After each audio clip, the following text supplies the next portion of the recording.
just in, another coward in control, scared by the sound, so he hides in a hole. What was it that prompted you to sort of make the switch? What was it, the one thing that you saw in the world that caused that for you?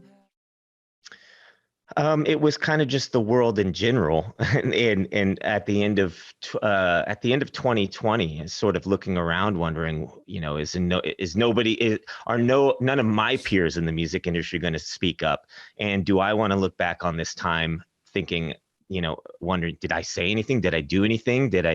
And I didn't want my kids to be left behind in the world that was sort of showing itself, and so I felt like I had to do something.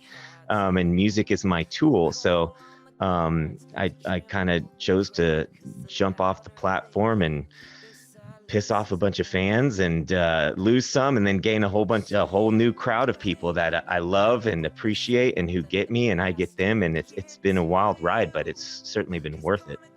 Yeah, I've spoken to a few artists and people along those lines who have said that, I felt like I had to do something, and if being authentic means that I lost some friends and some fans, but I was right by myself and right by God, then that was the only thing that I could do. Mm-hmm. Yeah. And these songs have really been sort of a spiritual partnership too. I've come to find, because the first one I released was called God Help Us All. Mm-hmm. And it was sort of a prayer, in a sense of like, look what we've become. And, what else do we have left but to ask God to help us out at this point? Now, tell me about your new single, because it's called This Just In, and mm-hmm. it's Convoy inspired, which I think is fantastic. Mm-hmm. Tell us about it and what inspired you to make that. Mm-hmm.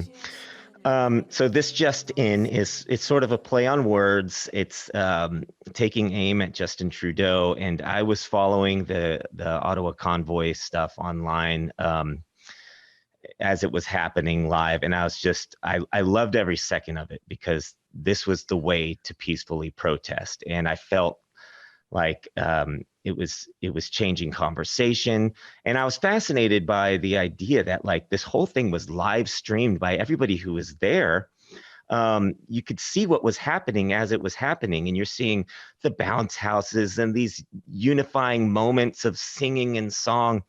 And at the same time, the media still had the gall to turn it on its head and make it out to be this evil thing. And then the leader of the country bails on these people and doesn't even talk to them, and runs away and says, I've got COVID or something, and then runs away. And I just found that fascinating. I was really just inspired by the Convoy in general. And I had other projects I had been working on at the time, at the beginning of it all, to show some support. And by the time the police got involved, it sort of changed the tone, and I had to sort of set those aside. And I came back around and wrote this one, which it takes aim at Justin Trudeau, but at the same time is also a message of support for the Canadian freedom fighters, and just to say, keep going and keep standing up for what you believe in. Yeah, I sort of got the sense that the title of the song was also a play on just how bad the media was. Yeah, exactly. Yeah. And that too, that's what I liked so much about the title, was like, we're so media driven right now that, this just in is kind of, it's a common phrase to hear, but it paired so nicely with Trudeau that I couldn't pass it up. Yeah, it was really interesting and fascinating to see how the media lied about the convoy just so shamelessly.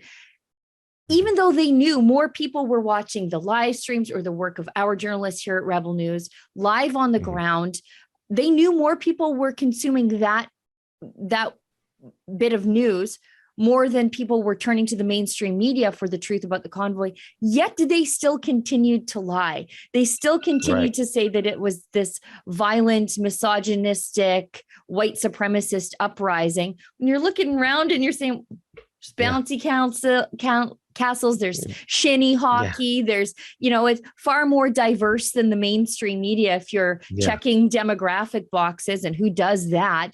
But the mainstream media sure does. I mean, the crowd was diverse, it was peaceful, And yet Yeah. the media were sort of behind this push to crack heads, and the government was more than happy to oblige.